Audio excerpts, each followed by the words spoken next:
Ya estamos Ya con bien, ya nuestro bien. invitado conectado vía online. Está con nosotros Guillermo Holzman, analista político, así que le damos la bienvenida. Guillermo, buenos días, ¿cómo Bienvenido, estás? Guillermo. ¿Qué tal? Buenos días, un agrado saludarles. Igualmente estamos el día de hoy junto a Denise. Joaquín está un poco enfermo, así que hemos tenido que estar aquí reemplazándolo y contento de tenerte acá y comentar sobre la contingencia política nacional e internacional. ¿Cómo estuvo tu fin de semana, Guillermo? Afortunadamente tranquilo, bien, como aprovechando de avanzar en algunas cosas, pero también yo diría aprovechando de disfrutar el ocio con la familia. Maravilloso. Excelente. Y bueno, partimos con el primer tema sobre esta última encuesta Pulso Ciudadano, que también está, bueno, salió también la encuesta Academ, pero que muestran una baja en la aprobación del presidente Gabriel Boric y también muestran una mención espontánea del candidato José Antonio Kast como presidente, como candidato a presidente de la República. ¿Cómo analizas, Guillermo, esta encuesta CADEM y la caída del presidente Boric, que la última semana, si bien es cierto, se había mantenido en un nivel, ya empieza también a bajar en la aprobación? Efectivamente, lo que hemos visto en este fin de semana es que las encuestas están bastante claras y consistentes con la tendencia que se había en semanas anteriores. Y eso se ratifica con la caída en la opinión pública del presidente Boric, que baja el 30%, y esa baja del 30%, como se ha sido constante y la tendencia es a la baja. ¿Ya? Y esa tendencia a la baja tiene que ver con el tipo de liderazgo, el tipo de conducción y la forma en que finalmente el presidente queda refugiado, si ustedes quieren, en el 30 o 25% del apoyo más duro que él tiene y que ha mantenido desde que asume el gobierno. Y en esa perspectiva eso no es buena noticia porque significa que el presidente tiene poco espacio de maniobra para poder generar negociaciones con el Congreso, establecer un punto de influencia positivo en términos de visión de Estado en la Comisión Constituyente.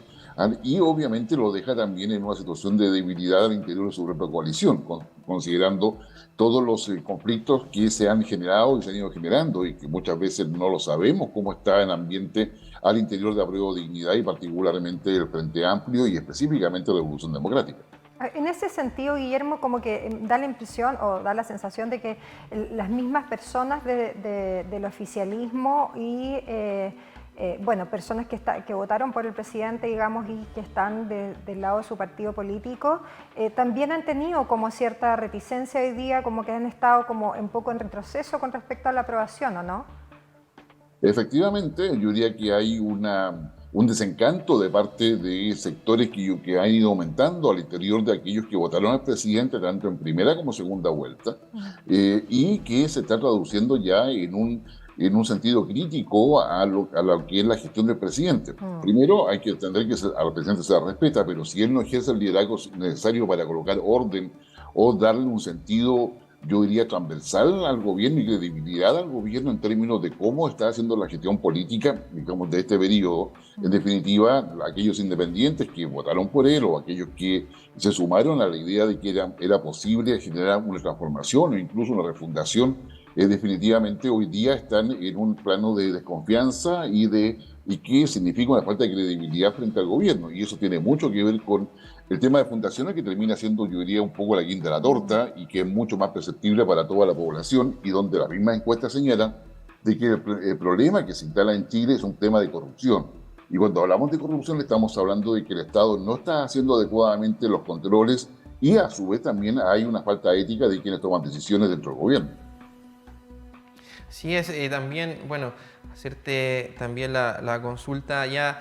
El gobierno durante estos 2 meses se le ha criticado porque nadie ha asumido una responsabilidad política por el caso Convenio. Se pedía la salida del ministro Montes, también la salida del ministro Giorgio Jackson. Lo que vemos ahora es que las personas están de alguna manera ya generando algún tipo de responsabilidad en el presidente Boric por el caso Convenios.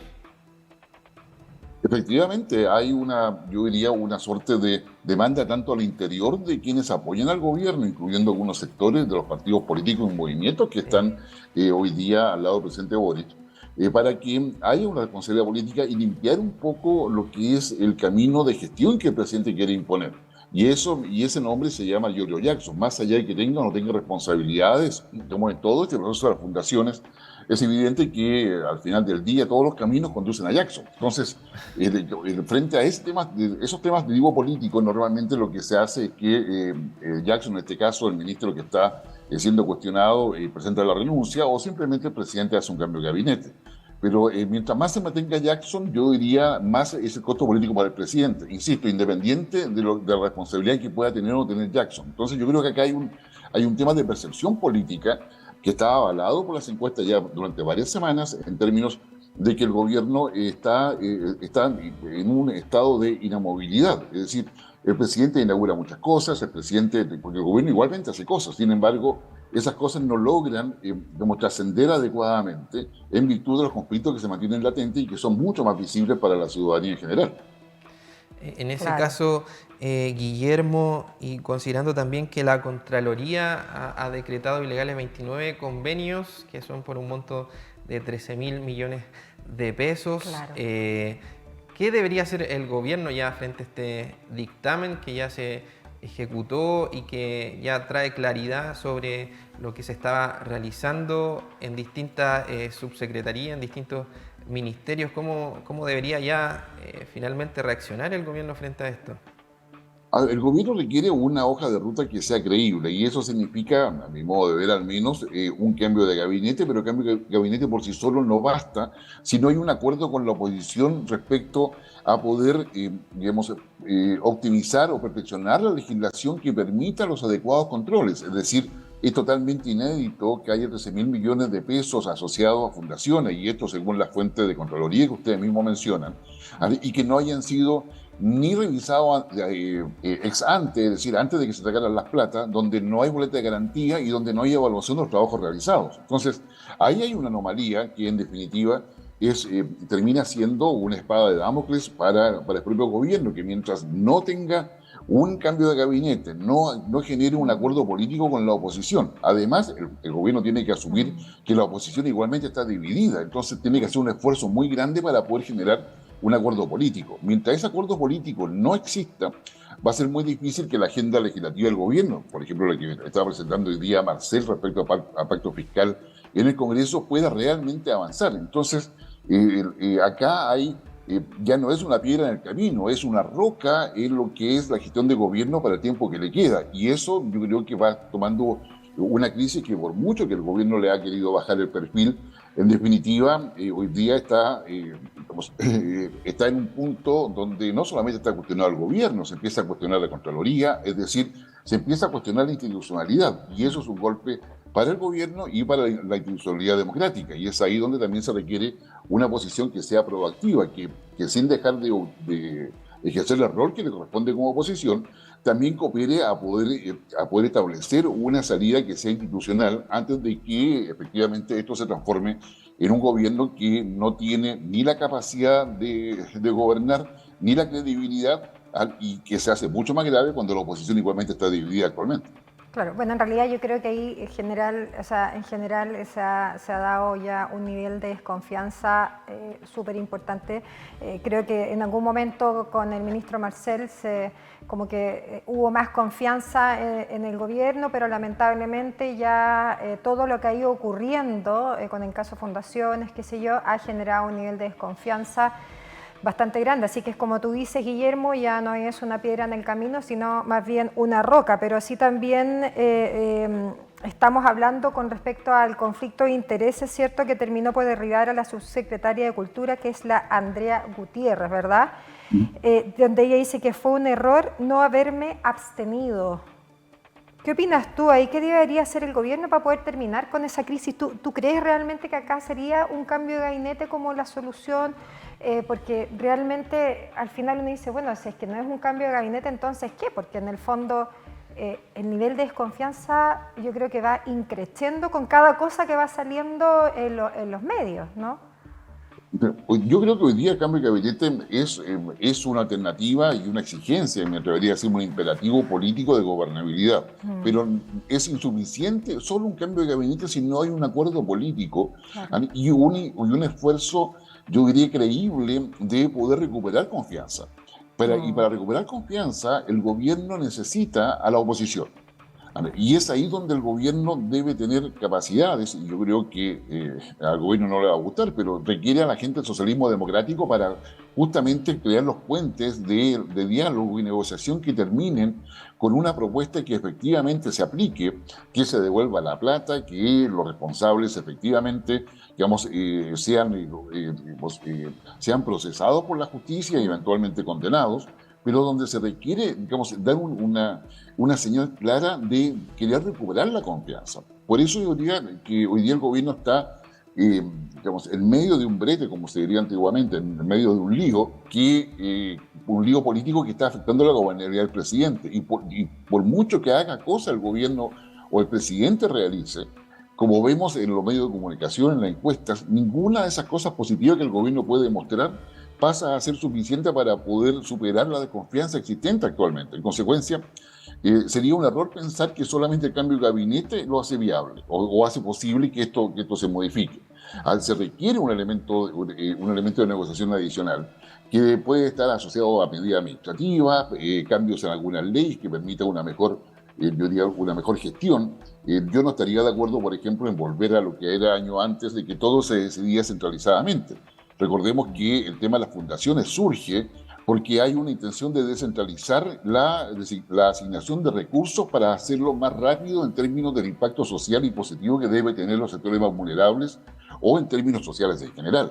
Y Mm. eso, que estaba hecho para la descentralización, termina aprovechándose para el enriquecimiento, digamos, de algunas personas, el enriquecimiento político de algunos movimientos o partidos, y obviamente no está llegando ese apoyo que la gente necesita y que es fundamental. Así Entonces yo es. creo que acá hay un tema donde se requiere recuperar confianza y ahí yo coincido, no basta un cambio de gabinete. Así ¿Vale? es. Se requiere un acuerdo con la oposición. Ahora, ¿con quién se conversa en la oposición? Bueno, ese es el problema que tiene que resolver el gobierno. Hay Claro. una oposición que, estando fragmentada, unos partidos en elecciones, se requiere buscar una mesa que permita plantear algo que sea creíble. Entonces, la oposición está dispuesta a prestarle ropa, para decirlo así, en Ah, forma, en en forma Chile no. cotidiana, al gobierno, Mm, y el gobierno está dispuesto a poder sumar a la oposición con un grado de influencia importante. Yo creo que acá se están jugando varias cosas en términos de si el gobierno no va a una negociación con la oposición, claramente el gobierno va a quedar cada vez más aislado y va a perder más apoyo. Si el gobierno decide ir a una negociación con la oposición, claramente va a poder buscar una salida y es la oposición la que va a tener que dar muestras de una generosidad política para poder buscar una salida en bien de la sociedad. De lo contrario, vamos a estar, yo diría, empantanados, donde los sectores vulnerables que requieren ayuda no van a recibir los recursos del Estado, los partidos políticos van a quedar en una situación cada vez de mayor cuestionamiento y la recuperación de la confianza es un imperativo para el gobierno, pero también una necesidad para la oposición.